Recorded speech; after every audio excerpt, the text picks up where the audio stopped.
Casi 40 semanas ya en que consecutivamente están subiendo las bencinas. Hoy suben nuevamente los precios de las gasolinas de 93 y 97 octanos, aumentan 6,7 pesos por litro. Respecto al precio del diésel, el alza es similar, 6,7 pesos por litro. El gas licuado de petróleo de uso vehicular también registra un aumento exactamente igual, 6,7 pesos por litro. ¿Qué pasó con la Bolsa de Comercio de Santiago ayer? Quedó al alza. El selectivo IPSA subió un 1,57% y el general un 1,65%.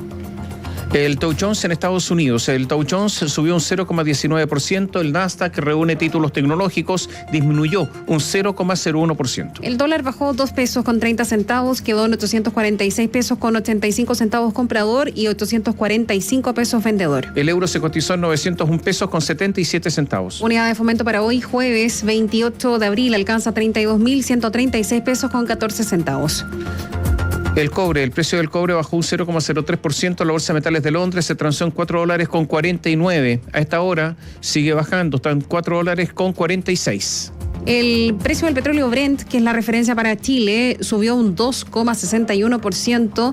En Londres ahí quedó en $105.32. A esta hora está a la baja porque está en $104.81 el barril.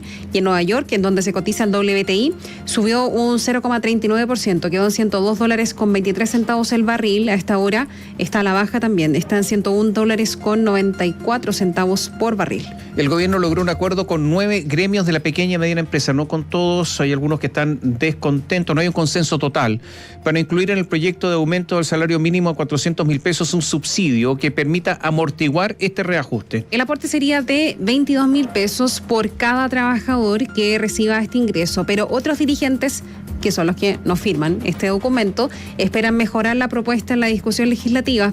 Joaquín Aguilera tiene todos los detalles. Hola Joaquín, buenos días. Hola, buenos días. Sí, mañana viernes el gobierno debería llegar al Congreso con un proyecto de ley de reajuste al salario mínimo legal que lo va a elevar hasta 400.000 pesos con un acuerdo que consideran sólido. Esto debería materializarse a contar del mes de agosto. Esa es la propuesta que se va a hacer al Congreso tras este acuerdo logrado por una parte con la CUT y también con las pymes, un acuerdo que han calificado incluso en reiteradas ocasiones como algo histórico. Esta propuesta, que además hay que recordar es probablemente una de las más relevantes del programa de gobierno, viene respaldada, como les decía, de un acuerdo que se selló el lunes con el mundo sindical, con la Central Unitaria de Trabajadores y también ayer con la pequeña y mediana empresa, que había hecho bastantes reclamos respecto a cuál iba a ser el apoyo para poder solventar este reajuste y finalmente que se suscribiera un acuerdo con la CUT sin haber hablado con ellos primero. Esta era una arista pendiente, de hecho valió varios cuestionamientos en horas previas y también durante la mañana de ayer una autocrítica del propio presidente de la República, Gabriel Boric, quien dijo que si bien siempre estuvo en su programa y en su campaña decir que las pymes iban a estar en el centro de sus proyectos de ley y finalmente sus iniciativas, esto no se había materializado con toda claridad y en ese sentido había que hacer un mayor esfuerzo. Sin embargo, justamente en horas de la tarde hubo intensas negociaciones en el Ministerio de Economía,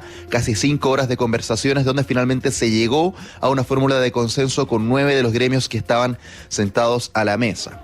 Lo que se suscribió con estas agrupaciones fue un monto fijo de 22.000 pesos a modo de subsidio que se va a entregar proporcionalmente por cada trabajador que reciba sueldo mínimo a cada una de las empresas que postule a este beneficio. Se dice postulación, pero en realidad es una inscripción. El ministerio ha dicho que esto debería ser automático con un pago a través de la tesorería, tal como fue, por ejemplo, el bono PYME que se estableció también durante el gobierno anterior. Este subsidio debería estar vigente en primera instancia hasta diciembre de este año, entre otros puntos que explica el propio ministro de Economía, Nicolás Grau.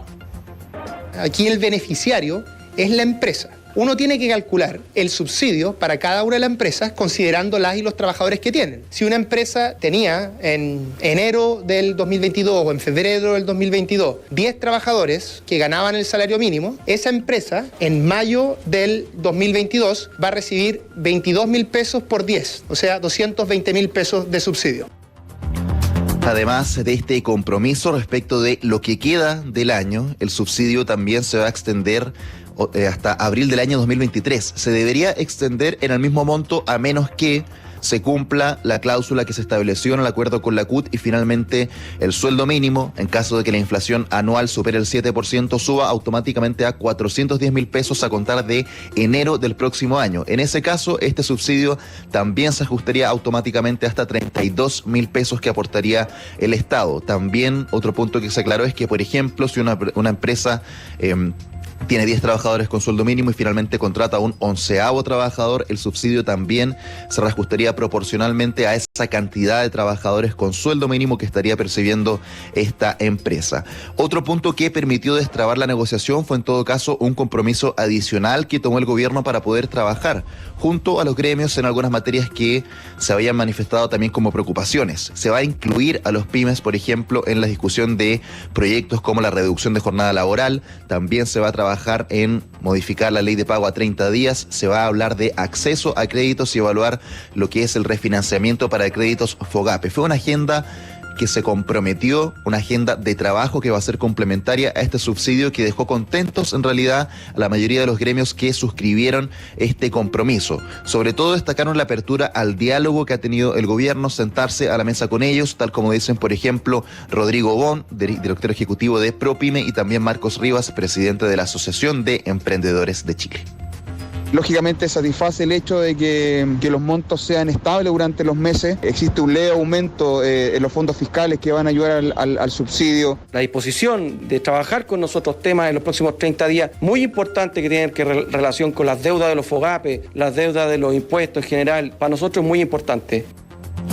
Pero ustedes lo decían, aunque fueron 9 los gremios que firmaron este acuerdo, hubo otros que formaron parte de la conversación. De hecho, estuvieron hasta la última instancia de esta larga reunión en el Ministerio de Economía, pero finalmente no suscribieron este acuerdo. Por ejemplo, la Multigremial Nacional de Emprendedores, donde su presidente Juan Pablo Suet no quedó conforme, dijo, con la fórmula pese a valorar el esfuerzo de diálogo que hizo acá el gobierno. Dijo que esto no asegura un esfuerzo significativo por parte del gobierno, por parte del Estado, si es que se compara con lo que se había conversado en semanas previas, y que era una fórmula más parecida a que, por ejemplo, las pymes pudieran absorber solamente la parte que tenía que ver con la inflación acumulada, es decir, el reajuste por IPC, y finalmente el Estado viniera a subsidiar todo el resto, todo el saldo restante para poder alcanzar los 400.000 pesos, algo que Juan Pablo Suet dice podría ser una mejor fórmula que la que se está proponiendo ahora y que espera poder mejorar en el Congreso.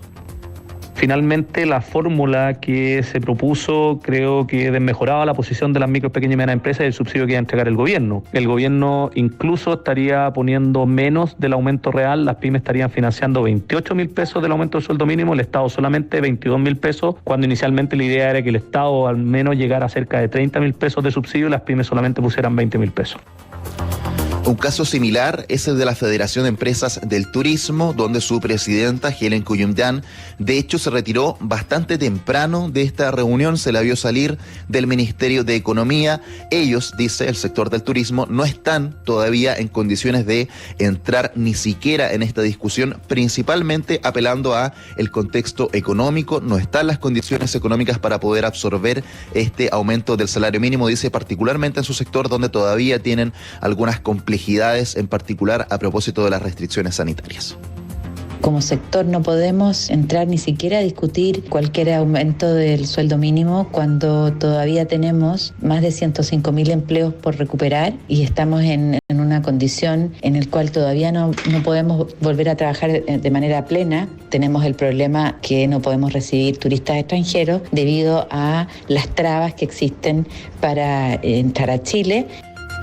Lo cierto es que en cuanto al proyecto de reajuste del salario mínimo, la mitad del trabajo solamente está hecho, pero resta todavía una discusión que a todas luces va a ser relevante en el Congreso, donde hay algunos reparos que ya hemos comentado durante la semana sobre, por ejemplo, la cobertura de las medidas que vienen a paliar el aumento de los precios de la canasta básica, pero también va a haber ya una intención de mejorar este acuerdo por parte de algunos dirigentes del sector PYME que van a acudir también al Congreso para intentar mejorar este acuerdo que, si bien fue valorado, no fue todo lo amplio que se esperaba luego de esta reunión en el Ministerio de Economía. Tomás Cáceres. Recordemos quiénes firmaron el acuerdo. las representantes gremiales de ASECH, una pyme, Conupia, Anexma, la Cámara Regional de Comercio de Valparaíso, MIPYMES, ANET Chile y Convergencia Nacional de Gremios, Pyme y Cooperativas de Chile. Juan Pablo Suet es uno de los que no firmó, no le gustó, también FEDETUR, la Federación de Turismo, el gremio de los gastronómicos, o sea, la Asociación Chilena de Gastronomía, ACHIGA, no le gustó. Son gremios que vienen muy golpeados. Hay que decir que el turismo, tan golpeadísimo, los gastronómicos golpeadísimos después de todo lo ocurrido con la pandemia, tantos meses cerrados, están tambaleando y por lo tanto yo creo que aquí se manifiesta también la posición de los gremios que están más débiles. Claro, el estallido social también, eso fue anterior. Yo, de hecho, para allá iba a mi pregunta, Joaquín, en relación a que, claro, está esto que es muy práctico, no desde el punto de vista que apunta a un solo objetivo, que es el salario mínimo, el aumento del salario mínimo. Pero entiendo que en las conversaciones se dará también mejoras en los compromisos de la autoridad respecto de medidas de seguridad, por ejemplo, para que los gastronómicos en todo nuestro país puedan abrir con libertad y no estar expuestos constantemente a lo que pasa, por ejemplo, ahí en la Plaza Baquedano, con la antigua fuente, que era la fuente alemana, constantemente, solo por citar uno de los ejemplos de personas que me imagino yo que no pueden hacer frente a este desafío porque no han podido funcionar regularmente desde hace 3 años. Sí, no fue algo, por ejemplo, respecto a ese punto que se explicitara, pero le preguntamos al ministro respecto a, por ejemplo, este acuerdo complementario, este segundo punto del acuerdo donde dice que básicamente se va a sentar a la mesa con las pymes a hablar de todo este listado de preocupaciones que tienen, las que se mencionan usualmente también justamente por los gremios más golpeados, como son, por ejemplo, el endeudamiento acumulado a propósito de los créditos FOGAPE, el pago de contribuciones retrasadas también cuando no pudieron operar, y finalmente cómo eso se va a resolver. El ministro Grau dijo, más que nada por defender este punto, en realidad, que acá no es solamente un compromiso de palabra, aunque por ahora en el papel sí lo es, pero solamente es un compromiso de trabajar en avanzar en eso. No se dieron grandes detalles, de hecho también hay algunos aspectos más puntuales respecto al tema del subsidio que se van a ir aclarando, por ejemplo, respecto al costo fiscal cuando ingrese el proyecto ya con su informe financiero. Lo que sí va a tener un importante avance es que ya estos compromisos adicionales podrían tener más detalles también mañana viernes, donde va a haber la primera reunión del Consejo Consultivo con las pymes, donde ahí se va a establecer una instancia, por así decirlo, formal, donde se van a levantar todo este tipo de temas. Pero claramente no hay conformidad absoluta respecto a los gremios pymes sobre este acuerdo y habrá que ver finalmente cuál es esa resistencia que se pueda generar en el Congreso. Y va a ser complejo, sobre todo porque también, según lo que pudimos averiguar también, este acuerdo y los 9 gremios que firmaron venía con el compromiso también de que quienes firmaron se comprometieran a no ir al Congreso a solicitar medidas adicionales, así que habrá también probablemente una disputa entre gremios de un sector y otro para ver finalmente lo que sale del debate legislativo. Muchas gracias. Buenos días. Gracias, Joaquín. Y en las oficinas de la Organización Internacional del Trabajo, el gobierno dio el puntapié inicial a los denominados diálogos sociales, que servirán como base para el diseño de la futura reforma de pensiones. Esta ceremonia fue encabezada por el presidente de la República, Gabriel Boric, quien destacó el carácter tripartito de estos encuentros. Ahí participan trabajadores y empleadores, con quienes manifestó su confianza para lograr, después de años, un acuerdo en esta materia. El mandatario también recalcó la importancia de abandonar la lógica individual y avanzar hacia la seguridad social, donde reiteró que sería una mala idea tocar los ahorros previsionales de los trabajadores. Esa idea también la reforzó el presidente de la Confederación de la Producción y del Comercio, Juan Sutil, quien expresó sus expectativas respecto del proceso, mientras que su símil de la Central Unitaria de Trabajadores, David Acuña, hizo un llamado a la acción. Llevamos muchos años conversando, tenemos muchos diagnósticos. Hoy es el momento que empecemos a ocuparnos. Estamos iniciando un largo camino, esperamos que no caminar tanto, sino que en un par de años podamos lograr avanzar. Sustentabilidad y sostenibilidad en el largo plazo, en un marco, como dijo el presidente, del respeto por la propiedad de los fondos previsionales de los trabajadores. Otro punto que marcó la jornada fueron las críticas por el nombramiento de la ex superintendenta de pensiones, Tamara Añic. ¿Dónde? En el Consejo Directivo del Banco Estado. Hagamos memoria. La máxima autoridad del regulador entre el año 2014 y 2016 fue reprochada principalmente por la Democracia Cristiana porque, recuerdan, la renuncia de la misma Tamara Añic en medio de la indagatoria por la fusión de las AFP, Cuprum y Argentum, que en su momento fue cuestionada por la Contraloría. La senadora y exministra del Trabajo, Jimena Rincón, calificó este nombramiento como decepcionante. de verdad no se entiende. No sé en qué están pensando los asesores del presidente. Ella estuvo directamente involucrada en lo que se conoce como las fusiones truchas de las AFP. Aquí hay un tema de fe pública y creo que el nombrarla a ella hoy es una muy mala señal. En el gobierno, en tanto, el ministro de Hacienda, Mario Marcel, defendió la designación y las competencias de Tamara Añit. Eso tiene que ver con una discusión que ocurrió hace aproximadamente 10 años. Esa discusión fue resuelta en aquel momento. Tamara Añit es una profesional muy destacada. Desde que dejó los cargos públicos ha tenido un rol muy importante. Trabajó en una firma de auditoría, ha escrito continuamente sobre temas de transparencia, probidad. Creo que ese currículum habla por sí solo. El proceso partió con una manifestación, porque a la llegada a la sede de la Organización Internacional del Trabajo, el presidente Boric fue recibido por la agrupación Con mi plata no, cuya propuesta fue rechazada en la convención, y en una salida de protocolo se acercó el presidente Boric a conversar con ellos. A través de su vocero Francisco Orrego, le pidieron al mandatario poder reunirse con la ministra Jara y entregar sus propuestas de defensa de la propiedad del ahorro previsional, libertad de elegir quién administra los fondos. En el fondo eso es igualdad entre hombres y mujeres y PGU financiada con impuestos generales. Claro, y el presidente les respondió: he despejado este tema varias veces, pero creo que es importante volver a hacerlo.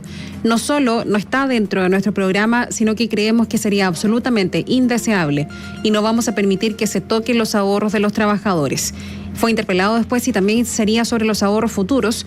Dijo: los trabajadores tienen que tener derecho a la seguridad social. Ahí hay una discusión absolutamente legítima. A nosotros nos interesa que las y los trabajadores, e imagino que ustedes también, tengan las mejores pensiones posibles. Los mecanismos para llegar a aquello tenemos que consensuarlos como sociedad. Cuenten con nuestra disposición al diálogo, dijo Boric. Y en la ceremonia volvió a tocar el punto para despejar cualquier fantasma que no solo no está dentro de nuestro programa, sino también dentro de nuestras intenciones, y creemos que sería una mala idea tocar los ahorros previsionales actuales acumulados en las cuentas de capitalización individual de los chilenos y chilenas. Quiero ser muy claro al respecto. Y también abundó en lo mismo la ministra del Trabajo, Janet Jara, que es parte, por cierto, de los diálogos. Ella se hizo cargo del tema también, dijo: hemos sido bastante claros, pero no por eso no vamos a dejar de decirlo. No hemos tenido ninguna medida de nuestro programa de gobierno, ninguna intención de tampoco interferir con los fondos de capitalización individual que los trabajadores y trabajadoras han ahorrado durante el transcurso de su vida laboral. Ahora, ¿por qué se produce todo esto? Porque normalmente las cosas tienen una causa. Porque hubo diferencias en el programa de gobierno de Gabriel Boric. A ver, recordemos que en un principio desaparecían las AFP y todo se pasaba a un sistema, entre comillas, solidario, ¿no es cierto? Y después empezaron a retroceder en estas posiciones. Por eso hubo bastante ambigüedad por parte de quienes hoy gobiernan. Por eso se originó todo esto. En segundo lugar, porque en la Convención Constitucional se rechazó establecer una norma. Yo creo que en la Constitución no debería estar una norma así, debería estar, por ejemplo, norma transitoria. Pero está esa duda. Y lo tercero es que en esto sí que no ha habido claridad es quién administra esto. ¿Va a haber posibilidad de elegir o no entre una AFP privada, una AFP estatal o un organismo público, otro o no? Y ese asunto ayer no quedó claro y no ha quedado claro permanentemente, porque tan importante como la propiedad sobre estos fondos acumulados es quien administra los fondos, porque si usted no puede elegir, en realidad no es dueño, pues si los dueños son los que eligen, por lo menos quien administra. Entonces ahí también hay una ambigüedad que ayer por lo menos no fue resuelta. Hablemos acerca del gas, el mercado del gas. Ayer el Ministerio de Energía anunció que va a implementar un plan piloto y es para la venta de gas que considera la distribución de 3.000 cilindros. El número fue cuestionado por la Asociación de Municipios por el Gas a Precio Justo, que pidió aumentar la cifra y abarcar una mayor cantidad de comunas. Tenemos detalles con Mario Vera. El ministro de Energía, Claudio Huepe, lideró una reunión de trabajo para ir ajustando los últimos detalles del plan piloto que impulsarán para la venta de gas. La iniciativa, que comenzaría a operar a finales de mayo, tiene considerada la distribución de 3.000 cilindros en reducidas comunas para observar la experiencia de la cadena logística, que incluye a la ENAP como la mayor protagonista y a los municipios como facilitadores. Así lo indicó el secretario de Estado. En lo inmediato tenemos unos proyectos pilotos que van a comenzar, espero que muy pronto, en las próximas semanas, con ENAP y trabajando con los municipios para poder proveer ese gas a precio justo. Va a ser un piloto para poder, en el fondo, avanzar. La cita, sin embargo, no estuvo exenta de polémicas. Los jefes comunales y los trabajadores del ENAP pidieron aumentar el número de cilindros para comenzar a hacer una real competencia a las grandes empresas que actúan en el mercado. El presidente de la Asociación de Municipios por el Gas a Precio Justo, Antonio Rivas, comentó las diferencias con el Ejecutivo, pero destacó la voluntad de diálogo. Obviamente estamos en un tiempo de algunas diferencias que tienen que ver básicamente con la cantidad de cilindros, porque la voluntad que ha expresado el gobierno es iniciar la venta del gas a precio justo, y sobre todo la voluntad que ha expresado también el ministro es que exista un muy buena coordinación. El representante de los trabajadores de la estatal, Norberto Díaz, adelantó que el próximo lunes continuarán las reuniones donde esperan una propuesta más robusta del gobierno. En ese sentido, pidió que haya una exigencia más directa a la petrolera y comience la inversión, por ejemplo, con la compra de balones que se haría a priori en Turquía. Lo que se requiere es toda la voluntad del gobierno para impulsar y darle una orden estricta a la ANAP para que adquiera balones, para que haga una inversión de capital y para que instale envasadoras de gas en Concón, en Quintero, en Talcahuano, Petro y sin lugar a dudas en la región metropolitana, que es muy urgente. A la par con este proyecto, desde el Ministerio de Energía afirmaron que durante este mes ingresarán al Congreso Nacional el proyecto de ley que busca regular el mercado del gas licuado de petróleo. Usted lo recordará seguramente, fue el 24 de abril del 2014. Hace casi exactos 8 años, cuando la entonces presidenta Michelle Bachelet designó al expresidente Eduardo Frei Ruiz-Tagle como embajador extraordinario y plenipotenciario en misión especial para el Asia-Pacífico. El cargo tenía por objetivo representar a Chile en seminarios, encuentros, visitas y diversas otras actividades a lo largo de la región. Y se mantuvo con esta investidura ad honorem durante toda la administración Bachelet, siendo luego ratificado por el expresidente Sebastián Piñera. Sin embargo, con la llegada de Gabriel Boric, el cargo diplomático llegó a su fin. Y si bien las primeras versiones sostenían que el gobierno le pidió a Frei que dejara el cargo, cercanos al exmandatario cuentan que fue el propio Frei quien le comunicó a Boric, cuando este aún era presidente electo, que había tomado la decisión de no continuar como embajador debido a que tenía en mente dedicarse a otros temas. Esto lo cuenta el diario El Mercurio, que además da cuenta que se contactó con la Cancillería, pero que no fue posible tener una versión respecto de la decisión de Eduardo Frei. Una de las últimas actividades públicas que tuvo Frei en el cargo ocurrió en 2020. Entonces se cumplían 50 años desde que Chile y China habían iniciado sus relaciones diplomáticas. El mundo está viviendo una pandemia y de ella no vamos a salir solos. Necesitamos unidad, un trabajo en conjunto con otros países. Chile es un país pequeño y por lo tanto tiene que estar en la esfera mundial. Tenemos que estar asociados con grandes países, declaraba Frei en esa ocasión. Y Frei también tuvo la oportunidad de entrar en la contingencia en julio del año 2019, cuando Chile se incorporó al Banco Asiático de Inversión en Infraestructura. El exmandatario asistió a un acto organizado por el Ministerio de Hacienda en su calidad de embajador plenipotenciario. En aquella ocasión, Frei comentó la importancia de avanzar con celeridad en la aprobación del Acuerdo Integral y Progresivo para Asociación Transpacífico, el CPTPP, y después fue, y es mucho más conocido, como el TPP-11.